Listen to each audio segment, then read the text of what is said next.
For Omid Khan, the Explosive Ordnance Disposal Team leader for the Afghan Army at Forward Operating Base Eagle, this is a sound that will likely save his life one day.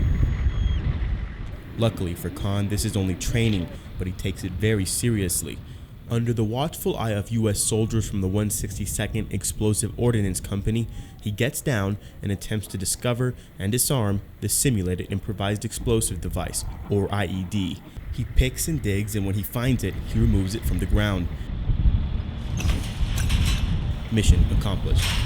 The intent of this is to simulate something that they would actually do outside the wire and actually on a mission, and they did a great job today, really impressed me. Khan's simulated mission is one of many that have been conducted here at FOB Eagle in Zabul province. Roughly every week since December of last year, soldiers from the 162nd EOD team make their way to the Afghan Army compound to train their counterparts how to defeat their biggest threat, the IED. We work with some team leaders who've been doing EOD specifically for the last 8 years, and this is the first time that they've started to get formal training and actually starting to receive the equipment that they need to accomplish their mission. This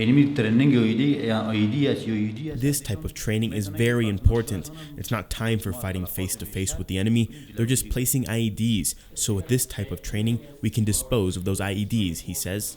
The U.S. has helped supply these Afghan EOD soldiers with all the necessary tools. Robots are now part of their supply, allowing them to investigate IEDs remotely. And all route clearance patrols with this team have mine detectors, something not all units are fortunate enough to have.